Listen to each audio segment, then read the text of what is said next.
تمام تعریف اللہ کے لیے ہے جو بادشاہت کا مالک ہے۔ وہ جسے چاہتا ہے بادشاہت دیتا ہے اور جس سے چاہتا ہے بادشاہت چھین لیتا ہے۔ وہ جسے چاہتا ہے عزت دیتا ہے اور جسے چاہتا ہے ذلت، اسی کے ہاتھ میں بھلائی ہے۔ بے شک وہ ہر چیز پر قادر ہے۔ وہ رات کو دن میں اور دن کو رات میں داخل کرتا ہے۔ وہ زندہ کو مردہ سے نکالتا ہے اور مردہ کو زندہ سے، اور جسے چاہتا ہے بلا حساب رزق دیتا ہے۔ ایک اللہ کے سوا کوئی معبود نہیں۔ دنیا و آخرت میں اسی کے لیے حمد ہے، اسی کا فیصلہ ہے اور اسی کی طرف آپ سب لوٹائے جاؤ گے۔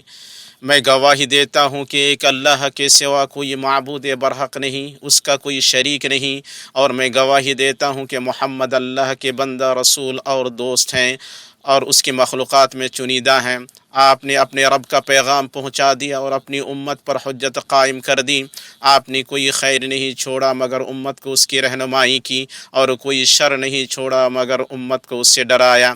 اللہ کا درود و سلام نازل ہو آپ پر، آپ کے پاک باز پاک اہل خانہ پر، اور آپ کی بیویوں امہات المؤمنین پر، آپ کے روشن مبارک صحابہ پر، تابعین پر، اور ان لوگوں پر جو تا قیامت ان کا اچھی طرح اتباع کریں اور بہت زیادہ سلامتی نازل فرمائے۔ اما بعد، لوگوں، آپ اللہ کا کما حقہ تقوی اختیار کریں اور اسلام کے مضبوط کڑے کو پکڑ لیں اور مسلمانوں کی جماعت اور ان کے امام کو لازم پکڑیں۔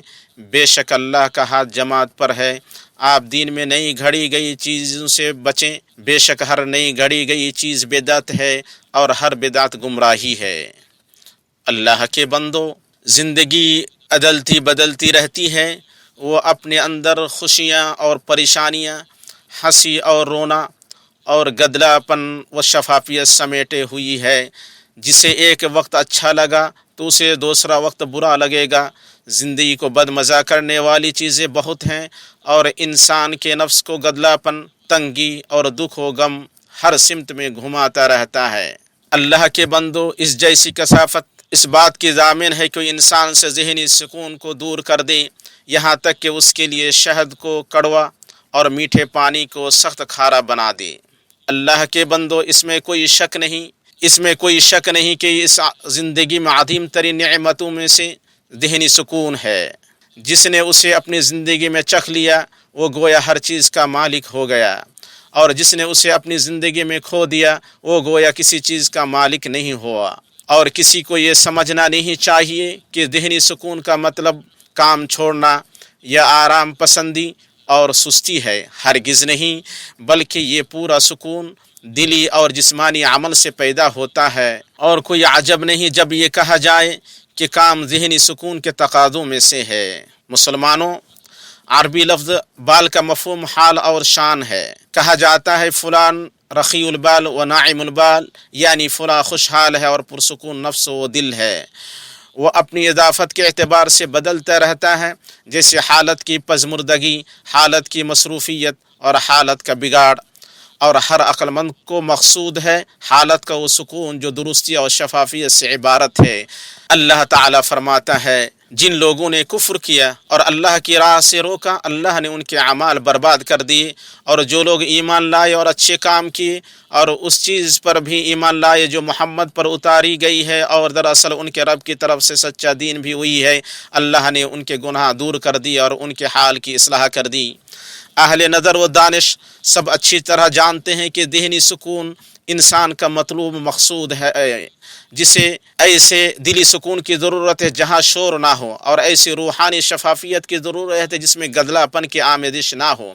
اس میں پرکشش اسباب اختیار کیے جاتے ہیں اور رکاوٹ بننے والے اسباب ختم کیے جاتے ہیں۔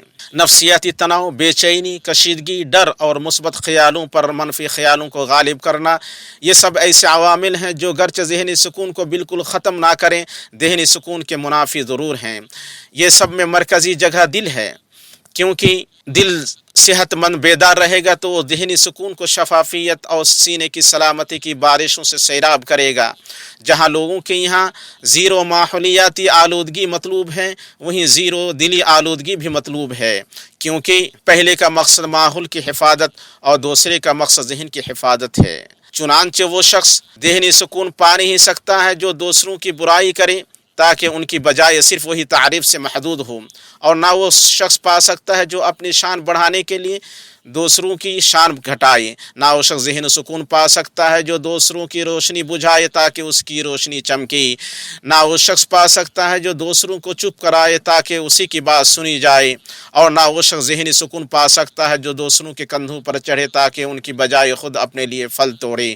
اسی طرح وہ شخص بھی ہرگز ذہنی سکون چکھ نہیں سکتا ہے جو اپنی ذات اور لوگوں سے مصالحت نہ کرے اور ان کے ساتھ لڑائیوں کو ختم نہ کرے۔ اسی طرح وہ شخص بھی ذہنی سکون نہیں پا سکتا ہے جو بغیر تکلف کے ویسا نہ رہے جیسا کہ وہ ہے، اور جو ایسا لباس پہنے جو اس کا ہے ہی نہیں، اور جو ایسی چال چلے جو اس کی چال نہیں۔ اس لیے ہر مسلمان پر واجب ہے کہ وہ اپنے نفس کا دوبارہ جائزہ لے اور اپنے متعلق ہر چیز پر نظر رکھے اور چپکے سے ہر اس چیز سے کھسک جائے جو اس کی روح اور جسم کو نقصان پہنچائے۔ چنانچہ نہ حاسد کو ذہنی سکون ہے، نہ چغل خور کو، نہ اس دل کو ذہنی سکون ہے جو کینوں سے لبریز ہو۔ بے شک اللہ ایسے شخص کو ذہنی سکون عطا کرتا ہے جو مخموم القلب ہو۔ کیا آپ جانتے ہیں مخموم القلب کون ہے؟ وہ متقی صاف ستھرا دل جس میں نہ کوئی گناہ ہو، نہ کینہ اور ظلم و حسد، جیسا کہ صادق مصدوق صلی اللہ علیہ وسلم کی صحیح حدیث میں آیا ہے۔ ذہنی سکون ایک بڑی نعمت اور عظیم عطیہ ہے جسے ہر کوئی حاصل نہیں کر پاتا۔ وہ مال سے خریدا نہیں جاتا اور نہ ہی غربت کی وجہ سے ختم ہوتا ہے۔ وہ دلی احساس اور جذباتی شعور ہے جہاں اسے دنیا کی آسائشیں نہیں لا سکتی ہیں، چاہے جتنا مال و جاہ ہو، وہیں اسے غربت و محتاجگی روک نہیں سکتی ہے جس حد تک بھوک اور تنگ حالی ہو سکتا ہے ذہنی سکون اس فقیر کو حاصل ہو جائے جو چٹائی پر سوتا ہے، اور ایسا مالدار اس سے محروم ہو جائے جو مسندوں پر ٹیک لگاتا ہے اور ریشم کے بچھونے پر سوتا ہے۔ اللہ کے بندو، یہ جذباتی احساسی و ذہنی سکون ہے جو اس پختہ پل ہی سے حاصل ہوتا ہے جسے انسان خود غرضی، کینہ اور حسد کے سمندر کے اوپر بناتا ہے تاکہ اس پر وہ عزت نفس، دل کی سلامتی اور سینے کی کشادگی کے ساتھ اپنی دنیا سے اپنی آخرت کے لیے منتقل ہو۔ اسے آپ دیکھیں گے کہ جو ہی رات نے اپنے پردے گرا دیے وہ اپنے بچھونے پر دراز ہو گیا، اپنی آنکھیں بند کر لی اور گہری نیند میں کھراٹے لینے لگا۔ نہ کوئی فکر اس کے لیے رکاوٹ بنتی ہے اور نہ بے خوابی اس کی نیند کو بدمزہ کرتی ہے۔ ذہنی سکون کے حصول کا سب سے مختصر طریقہ یہ ہے کہ انسان یہ جان لے کہ زندگی جتنی بھی دراز ہو جائے وہ چھوٹی اور مختصر ہے۔ انسان کے متعلق اللہ تعالیٰ کے فرمان کی 3 چھوٹی آیت میں سمیٹ دی گئی ہے۔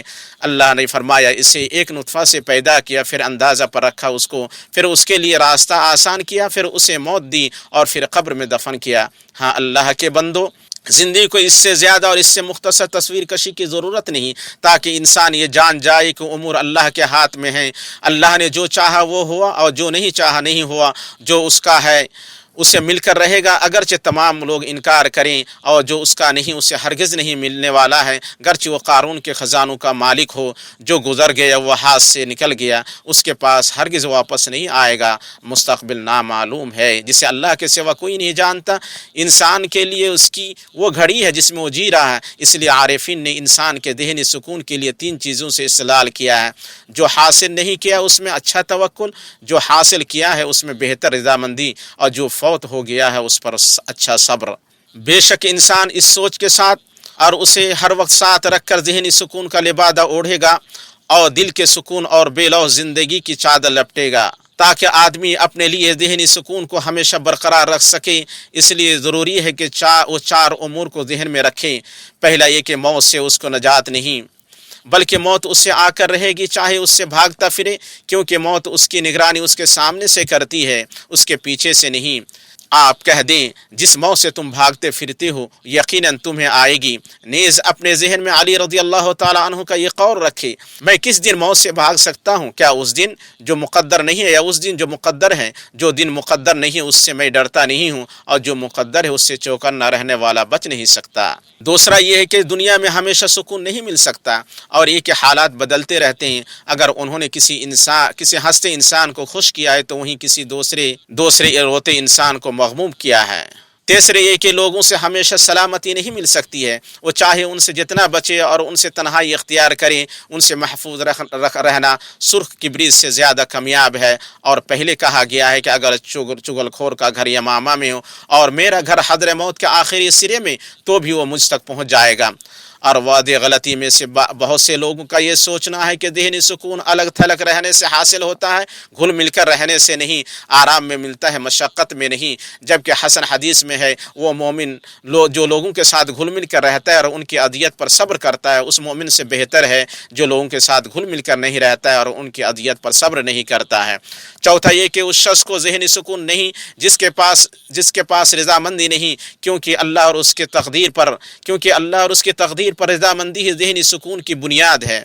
عبداللہ بن مسعود رضی اللہ تعالی عنہ نے فرمایا، اللہ نے اپنے عدل و انصاف سے یقین اور رضامندی میں سکون اور خوشی رکھی ہے، اور شک و ناراضگی میں فکر و غم رکھا ہے۔ ابن عمر رضی اللہ تعالی عنہ کہا کرتے تھے، بندہ اللہ سے خیر طلب کرتا ہے اور اللہ اس کے لیے کچھ پسند فرماتا ہے اور وہ اپنے رب پر ناراض ہو جاتا ہے، مگر جب وہ انجام پر غور کرتا ہے تو پاتا ہے کہ اس کے لیے بہتر ہی چنا گیا ہے۔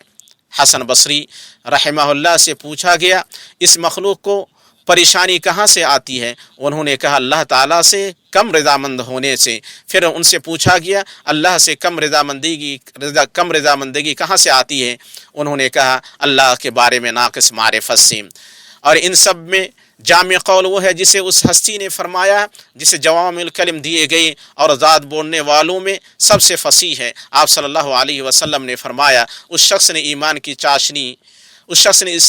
کی چاشنی پالی جو اللہ سے بطور رب، اسلام سے بطور دین اور محمد صلی اللہ علیہ وسلم سے بطور رسول راضی ہوا۔ اسے امام مسلم نے روایت کیا ہے۔ اللہ میرے لیے اور آپ کے لیے قرآن و سنت میں برکت دے اور مجھے آپ کو ان کی آیت اور حکمت سے فائدہ پہنچائے۔ میں وہ کہہ رہا ہوں جو آپ سن رہے ہیں، اور میں اللہ سے اپنے لیے اور آپ کے لیے اور باقی تمام مسلمان مرد عورتوں کے لیے ہر گناہ و خطا کی مغفرت طلب کرتا ہوں۔ آپ اس سے مغفرت طلب کریں اور اس کی بارگاہ میں توبہ کریں، بے شک میرا رب بڑا بخشنے والا مہربان ہے۔ اللہ کے لیے بہت زیادہ پاک بابرکت تعریف ہے، اور درود و سلام ہو اللہ کے رسول مصطفیٰ اور اس کے نبی مجتمع پر۔ اما بعد، اللہ کے بندو، اللہ سے ڈریں اور جان لیں کہ ذہنی سکون 4 چیزوں میں منحصر ہے۔ بدن میں کہ اسے نہ زیادہ کام سے تھکایا جائے اور نہ آرام کیشی اور کم عملی سے سست بنایا جائے، اور نفس میں کہ نافرمانی اور گناہ کم کیا جائے، دل میں کہ دنیا کی فکر کی کم پرواہ کی جائے، اور زبان میں کہ اسے اس چیز سے محفوظ رکھا جائے جو اس کی گراوٹ کا سبب بنے، اور اسے گری ہوئی باتوں اور فحش کلام سے روکا جائے۔ اللہ آپ کی نگہبانی کریں، پھر آپ ذہنی سکون اللہ کی اطاعت اور اس کے ذکر میں تلاش کرنے کی کوشش کریں۔ اسے آپ بے عیب دل اور اچھے اخلاق میں تلاش کریں، لوگوں سے اذیت کو روک کر، مصیبت زدہ کے آنسو پوچھ کر اور یتیم کے سر پر ہاتھ پھیر کر اسے تلاش کریں۔ اسے آپ تلاش کریں سچائی، امانت، تواضع اور رضامندی میں، اسے تلاش کریں کم عقلوں کو نظر انداز کر کے اور احمقوں سے لڑائی نہ کر کے، اسے تلاش کریں تجاہل عارفانہ میں، جو کہ اگر پورا ذہنی سکون نہیں ہے تو ذہنی سکون کے 10 حصوں میں سے 9 حصہ ضرور ہے۔ جس کے پاس ذہنی سکون کی یہ متوقع وسائل نہ ہوں تو زبردستی اس کا تکلف نہ کریں، کیونکہ ایسی صورت میں اس شخص کی طرح ہوگا جو کھارا پانی سے سیرابی طلب کرتا ہے، یا اس شخص کی طرح ہوگا جو سوجن والی کو موٹا سمجھتا ہے، یا چنگاری سے خالی راکھ میں پھونک مارتا ہے۔ اللہ کے بندو، اس کے بعد پھر نوافل سے اللہ کی قربت حاصل کرنا ذہنی سکون کے عظیم ترین اسباب میں سے ہے، کیونکہ نوافل کی کثرت اللہ کی محبت کا ذریعہ ہے، اور جس سے اللہ محبت کرے گا اللہ اس کی حالت درست کر دے گا اور اسے سکون بخشے گا۔ حدیث قدسی میں اللہ تعالیٰ کا فرمان ہے، میرا بندہ جن عبادتوں کے ذریعے میرا قرب حاصل کرتا ہے، ان میں سے کوئی عبادت مجھے اتنی زیادہ پسند نہیں ہے جس قدر وہ عبادت پسند ہے جو میں نے اس پر فرض کیا ہے۔ میرا بندہ نوافل کے ذریعے سے بھی مجھ سے اتنا قریب ہو جاتا ہے کہ میں اس سے محبت کرنے لگ جاتا ہوں، تو میں اس کا کان بن جاتا ہوں جس سے وہ سنتا ہے، اور اس کی آنکھ بن جاتا ہوں جس سے وہ دیکھتا ہے، اس کا ہاتھ بن جاتا ہوں جس سے وہ پکڑتا ہے، اور اس کا پاؤں بن جاتا ہوں جس سے وہ چلتا ہے۔ اگر وہ مجھ سے مانگے تو میں اسے دیتا ہوں، اور اگر میری پناہ پناہ طلب کرے تو میں اسے پناہ دیتا ہوں، اسے امام بخاری نے روایت کیا ہے۔ اور ہمارے دین حنیف میں جن نوافل کی طرف دعوت دی گئی ہے ان میں سے عاشورہ کے دن کا روزہ ہے، یہ درست دین کے شعائر میں سے ہے۔ اس کے بارے میں مصطفیٰ صلی اللہ علیہ وسلم نے فرمایا، میں اللہ سے امید کرتا ہوں کہ اس سے پہلے کہ 1 سال کا گناہ معاف کر دے گا۔ اسے امام مسلم نے روایت کیا ہے۔ اتنی بات ہوئی، اللہ آپ پر رحم کرے، آپ درود و سلام پڑھے بشیر نذیر اور سراج منیر پر۔ اللہ تعالیٰ نے آپ کو اس کا حکم دیا ہے، اے ایمان والو تم ان پر درود بھیجو اور خوب سلام بھی پڑھتے رہا کرو۔ اور آپ صلی اللہ علیہ وسلم نے فرمایا، جو مجھ پر 1 بار درود بھیجے گا اللہ اس کے بدلے اس پر 10 رحمت نازل فرمائے گا۔ اے اللہ درود نازل فرما اپنے بندہ رسول محمد پر جو روشن چہرہ اور چمکدار پیشانی والے ہیں۔ اے اللہ تو راضی ہو جا ان کے 4 خلفاء ابو بکر، عمر، عثمان اور علی سے، تیرے نبی محمد صلی اللہ علیہ وسلم کے باقی صحابہ سے، تابعین سے اور ان لوگوں سے جو تا قیامت ان کا اچھی طرح اتباع کریں۔